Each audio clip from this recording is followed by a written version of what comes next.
Pembentukan KNI Daerah Surabaya. Bersamaan dengan ditetapkannya Undang-Undang Dasar Negara RL, yang kemudian terkenal dengan nama UUD 1948, ditetapkan pula Insinyur Soekarno sebagai Presiden dan DRS Muhammad Hatta sebagai Wakil Presiden RI yang pertama. PPKI dalam sidangnya pada tanggal 22 Agustus 1945 menetapkan bahwa Komite Nasional dibentuk di seluruh Indonesia dengan pusatnya Jakarta. Komite Nasional Indonesia adalah penjelmaan kebulatan tujuan dan cita-cita bangsa Indonesia berdasarkan kedaulatan rakyat. Instruksi Presiden untuk pembentukan Komite Nasional di Surabaya, daerah, jatuh pada tanggal 23 Agustus 1945. Di Surabaya dengan dipelopori oleh Angkatan Muda diadakan rapat persiapan pembentukan KNI di Gedung Nasional, GNI, Bubutan selama 3 hari, mulai tanggal 25 Agustus 1945 hari Sabtu sampai akhirnya terbentuknya pada hari Senin tanggal 27 Agustus 1945. Dul Arnowo diangkat sebagai ketua, sementara Bambang Suparto dan Mr. Dwi Josewoyo menjadi wakil ketua. Untuk posisi penulis ditunjuk Ruslan Abdul Ghani. Untuk menyambut sidang pertama KNIP di Jakarta dari tanggal 29 sampai 31 Agustus 1945, KNI Karesidenan Surabaya mengumumkan kepada rakyat agar mengibarkan bendera merah putih. Pengumuman tersebut disambut dengan serentak di Surabaya, padahal pemerintah pusat baru mengeluarkan maklumat tentang pengibaran bendera pada 1 September 1945. Oleh Ruslan Abdul Ghani, pengibaran bendera merah putih tersebut dikenal dengan nama Flagen Actie 38 sebelumnya pada tanggal 20 Agustus 1945 dengan dipelopori oleh agen polisi 3 Nainggolan telah diadakan pengibaran bendera merah putih di Asrama Polisi Istimewa di Chun Boulevard nomor 7 Surabaya. Kenpeitai mencoba membendung gerakan para pemuda yang mendukung pemerintah baru Republik Indonesia, tidak dihiraukan, padahal sebelumnya Kenpeitai sangat ditakuti karena kekejamannya. Dengan demikian, perlawanan terhadap Jepang sebenarnya telah berkobar.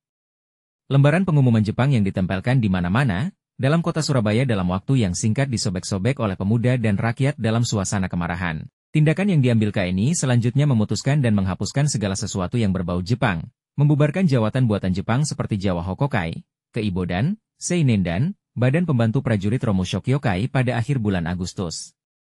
Kemudian pada tiap lingkungan, shiku, kecamatan, kelurahan, perusahaan, secara spontan dibentuk KNI-KNI. Bekas pemimpin-pemimpin Seinendan dan Keibodan menyatakan siap menerima tugas dari KNI. Dengan demikian, lembaga pemerintahan di Surabaya yang pertama kali dibentuk adalah Komite Nasional Indonesia, KNI, sekalipun masih di dalam suasana di bawah kekuasaan Jepang. Para pemimpin pemerintahan bangsa Indonesia dan KNI berusaha keras untuk melepaskan diri dari kekuasaan Jepang. Untuk ini perlu dikeluarkan satu maklumat kepada rakyat dalam bentuk proklamasi juga. Masalah ini digodok oleh KNI yang dipimpin oleh Dul Arnowo. Badan-badan baru seperti BKR dan KNI yang harus dibentuk di daerah-daerah dalam pelaksanaannya mengalami berbagai hambatan. Para pemimpin daerah yang jauh dari pusat masih memerlukan beberapa penjelasan. Namun tidak demikian halnya dengan para pemuda. Mereka kerap tidak sabar dengan sikap ragu-ragu para pemimpin. Tanpa menunggu komando mereka membentuk organisasi-organisasi seperti Angkatan Pemuda Indonesia, API, Pemuda Republik Indonesia, PRI, Angkatan Muda Republik Indonesia, AMRI, dan IAIN, yang kemudian berhasil menyusun laskar-laskar bersenjata, di samping BKR yang kemudian menjadi TKR. Sementara itu pihak Belanda tidak tinggal diam. Berdasarkan Civil Affairs Agreement, CAA, dengan Inggris pada tanggal 24 Agustus 1945 di Chequers, di mana Inggris berjanji membantu menegakkan Nica di bekas jajahan Belanda, maka persiapan telah dilakukan baik di dalam maupun di luar negeri. Dengan berkedok rapi, suatu badan rehabilitasi tawanan perang, sekutu dan interniran dan orang-orang sipil Belanda berdatangan ikut membonceng tentara sekutu ke Indonesia untuk segera menyusun kekuatan. Sasaran pertamanya adalah kamp-kamp interniran Belanda untuk mengerahkan kawan-kawannya merebut kekuasaan dari Jepang dengan menduduki berbagai pos dalam pemerintahan seperti residen, asisten residen dan jabatan-jabatan lain di berbagai departemen. Pasukan-pasukan kepolisian yang terdiri dari bekas interniran segera mereka bentuk. Tokoh-tokoh Nica seperti Van der Plas, Abdul Qadir Wijoyo-Atmojo, Van Straten yang telah berada di Indonesia, melakukan kerjasama dengan rekan-rekan yang ada di luar negeri, seperti Van Mook, Helfrich dan IAIN. Selain membina orang-orang Belanda, mereka mulai menghubungi orang-orang Jepang, baik militer maupun sipil, di Sakura, serta yang bersedia bekerja sama 39 secara ilegal mereka berkunjung ke daerah-daerah, khususnya Jawa Barat, yang akan dijadikan pusatnya. Bekas interniran akan dijadikan polisi militer guna menjamin keamanan. Letnan Gubernur Jenderal Dr. Haji Van Mook akan memegang kekuasaan pemerintahan tertinggi. Sedangkan para gubernur diberi pangkat mayor jenderal, residen dengan pangkat kolonel, dan sebagainya. Maksudnya sama seperti pemerintah RI, untuk mengembalikan Rust and Orde, ketenangan dan ketertiban. Demikian Kolonel Spoor dengan nevisnya, Netherlands Forces Intelligence Service, sudah mulai lengkap dan memainkan peranannya di Surabaya dan di kota-kota besar lainnya untuk menegakkan kembali kekuasaan Hindia Belanda. Oleh pihak Belanda dikirim ke Surabaya antara lain Kolonel Huyer dan kawan-kawan, dan juga Emer Ploegman yang tewas dalam peristiwa Hotel Oranye. Sekutu yang jeli akan bahaya kekacauan yang akan ditimbulkan pihak Belanda tidak mengizinkan kedatangan tentara Belanda, serta melarang Jepang berhubungan dengan siapapun, kecuali dengan pucuk pimpinan sekutu. Bahkan Mountbatten menginstruksikan kepada Jepang agar para interniran tidak diperkenankan meninggalkan tempat kamp-kampnya, karena dia masih bertanggung jawab atas keamanannya. Dengan sendirinya sikap sekutu ini mengecewakan Belanda, sehingga timbul tuduhan seolah-olah pro-republik. Dan tidak kepalang murka Belanda ketika dalam perundingan di Surabaya pada tanggal 30 Oktober 1945 tercantum pengakuan, oleh Mayor Jenderal D.C. Hawthorne atas nama sekutu, bahwa TKR dan polisi RI adalah alat keamanan bersama tentara sekutu. Dalam situasi demikian, Belanda dan para pimpinan Indonesia berlomba menguasai seluruh wilayah masing-masing dengan cekatan mendekati hati rakyat, sambil main mata baik dengan Jepang maupun dengan sekutu, dan masing-masing dalam posisi yang semakin kuat. Pemimpin Indonesia juga harus memperhatikan sisa kekuatan Jepang, peranan sekutu, siasat Belanda dan tuntutan rakyat yang semakin galak. Demikian keadaan tanah air pada bulan-bulan pertama sejak proklamasi yang pengaruhnya sangat terasa di Surabaya dan di daerah-daerah lain di Jawa Timur.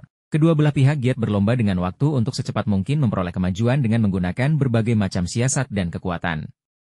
Sementara itu Residen Sudirman mendapat panggilan untuk menghadiri sidang pertama KNIP dan Permusyawaratan Pegawai Negeri di Jakarta. Ia berangkat tanggal 27 Agustus dan kembali pada tanggal 3 September sore hari. Untuk mengkonsolidasikan keamanan, pada tanggal 2 September 1945 di Surabaya telah dibentuk BKR, yang anggota dan pimpinannya terdiri dari bekas para anggota tentara peta. Pada sore hari, tanggal 3 September 1945 itu, mereka berada di rumah Ketua KNI Dul Arno. Setelah mendengar kabar Residen Sudirman telah datang dari Jakarta, Dul Amowo mengutus beberapa orang bekas perwira peta pergi ke rumah Residen Sudirman untuk membawa surat yang harus ditandatangani oleh Residen Sudirman. Mereka berangkat beramai-ramai antara lain Isa Edris, Holil Thohir, Usman Aji, Yahya Hashim, Abdul Wahab. Surat diserahkan kepada Residen Sudirman. Tanpa dibaca lebih lanjut surat itu ditandatangani. Surat dikembalikan kepada para pengantar, untuk disampaikan kepada Dul Amowo. Surat itu sebenarnya adalah proklamasi Pemerintah Republik Indonesia Surabaya. Pada sore hari itu juga surat itu dicetak, kemudian malam harinya disebarkan ke Kabupaten Sidoarjo, Mojokerto, Jombang, Lamongan. Isi proklamasi daerah Surabaya tanggal 3 September itu sebagai berikut.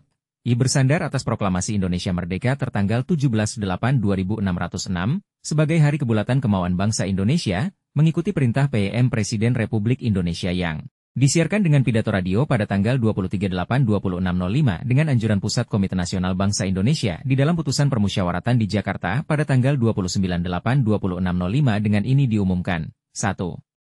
Terhadap segala perbuatan yang menentang pemerintah RI diambil tindakan keras. 2. Di seluruh daerah Surabaya bendera kebangsaan Indonesia, sang merah putih harap dikibarkan. 3. Keamanan dan ketentraman umum dipegang dengan keras dan menurut peraturan yang berlaku hingga sekarang. 4. Terhadap pelanggar peraturan tersebut oleh yang berwajib diambil tindakan tegas. 5. Segala pekerjaan, usaha dan urusan pemerintah tetap berjalan sebagai sedia kala sebelum ada penetapan lebih lanjut. 6. Kepada seluruh penduduk diperintahkan untuk melakukan kewajiban sehari-hari dengan tenang seksama dan mengikuti disiplin. 7. Kepada semua badan-badan usaha dan perkumpulan-perkumpulan diperintahkan untuk bekerja terus di dalam suasana kekeluargaan saling membantu untuk keselamatan masyarakat dan penduduk umumnya. Pada siang harinya, Residen Sudirman mengadakan musyawarah dengan para pegawai kantor karesidenan untuk menjelaskan situasi yang harus dihadapi oleh para pegawai Republik Indonesia. Dalam waktu yang tidak terlalu lama terbentuklah KNI Kota Surabaya dengan susunan Ketua, Sumantri, Wakil Ketua, Ruslan Wongsokusumo, dan anggota antara lain Dr. Sugiri, Sujamin, Sudibyo. Antara Komite Nasional Kota dan Komite Nasional Daerah wilayahnya saling menutupi, overlap, satu sama lain. Oleh karena itu aktivitas KNI Kota tidak mau integral dengan KNI Daerah. Dalam masyarakat kemudian timbul masalah baru, yaitu usaha kembalinya Belanda memerintah Surabaya setelah kekalahan Jepang. Orang Belanda bekas interniran yang berkeliaran mulai beraksi. Mereka berusaha mengkonsolidasikan diri dengan membentuk Komite Kontak Sosial pada tanggal 27 Agustus 1945. Jadi bersamaan dengan terbentuknya KNI Daerah Surabaya. Tokoh-tokohnya berasal dari bekas Indo-Europees Verbond, IEV, seperti A.W. Bastiaans, MRWVC Ploikman, J. Hoeksema, dan C.A. Choining. Dengan dalih dan berlindung di bawah nama Intertros, Palang Merah Internasional dengan tugas kemanusiaannya, mereka melakukan aksi-aksi politik dan mata-mata dengan mendapatkan fasilitas yang terbaik pada waktu itu, yakni Hotel Yamato, Oranye Hotel. Mereka diam-diam mendapat bantuan dari Jepang. Mereka dengan leluasa melakukan persiapan untuk menyambut kedatangan Belanda. Pada akhir Agustus 1945 Belanda interniran yang telah berkeliaran di Surabaya merencanakan merayakan kemenangan sekutu dengan mengibarkan 3 warna pada Jekoning Ineda, yaitu hari ulang tahun Ratu Wilhelmina. Sebagai inti hari kebangsaan Belanda itu jatuh pada tanggal 31 Agustus 1945. Kepala Keamanan Jepang, Chian Bucho takut juga terhadap reaksi dari pihak Indonesia, maka untuk tidak menambah resiko permohonan orang-orang Belanda tadi ditolak. Akibatnya, orang-orang Belanda hanya merayakannya dalam lingkungan terbatas di antara mereka saja. Dengan tidak diduga pada hari Sabtu tanggal 1 September 1945, bendera merah putih berkibar dengan megah di atas kantor Shuchokan, Gubernuran. Hal tersebut menimbulkan kegeraman pada orang-orang Belanda yang kemudian protes kepada Shuchokan. Para pembesar Jepang sendiri juga terkejut dan bingung dan tidak tahu siapa yang melakukannya. Ketegangan itu kemudian ditengahi oleh M.R. Sumardi, Kepala Bagian Pemerintahan, Naisebu. Dia memberi saran agar bertindak hati-hati sebab bila bendera yang telah berkibar dan saranpai dilihat oleh umum diturunkan kembali, akan merupakan penghinaan bagi bangsa Indonesia. Hal itu akan berakibat buruk bagi keselamatan orang-orang Jepang sendiri.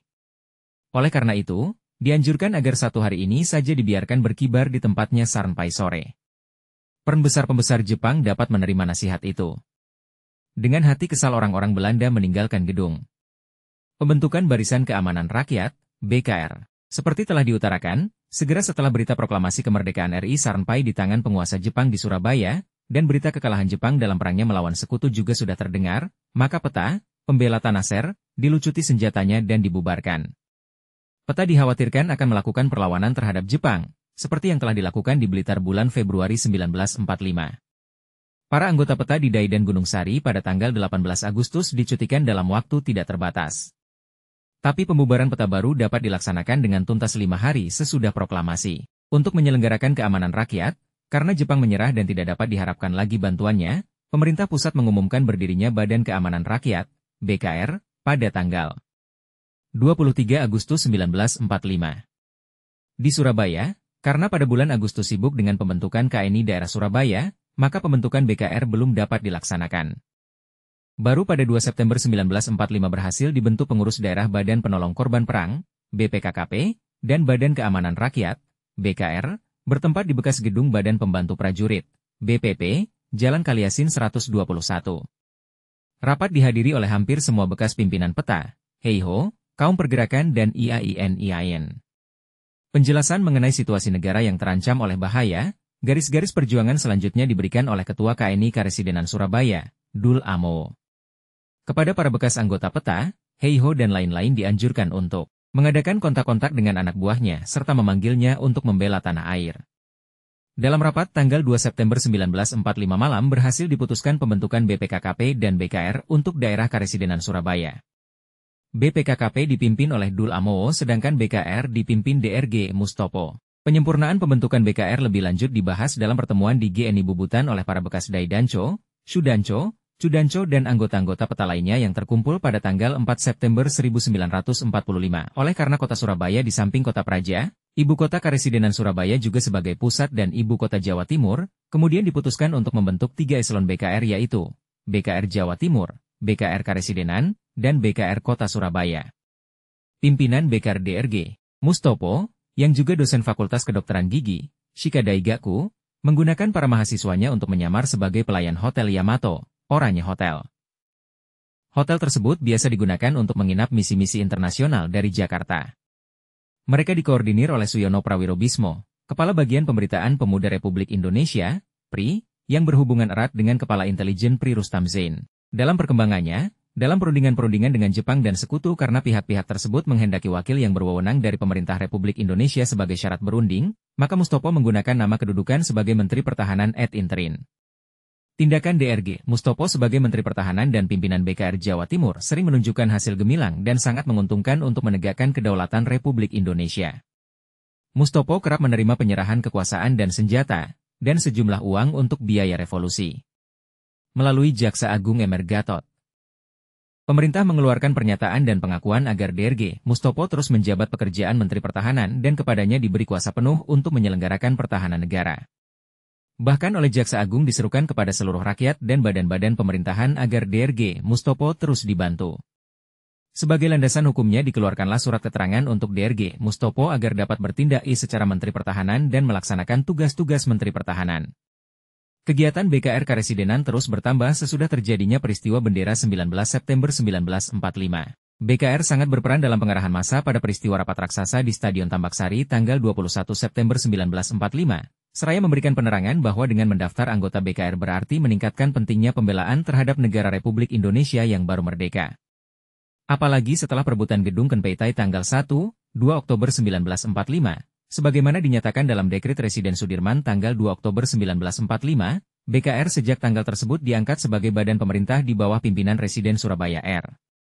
Sudirman. Mengingat gentingnya situasi dan desas-desus mengenai mata-mata musuh yang masih berkeliaran, bekas antek-antek Belanda atau Jepang di tengah-tengah masyarakat, antara sesama BKR perlu diadakan tanda-tanda sandi yang membedakan anggota BKR dengan anggota Badan Perjuangan lainnya ataupun dengan pihak mata-mata musuh. Sumber buku sejarah berita proklamasi kemerdekaan Indonesia. Penerbit Direktorat Sejarah dan Nilai Budaya Direktorat Jenderal Kebudayaan Kementerian Pendidikan dan Kebudayaan 2015.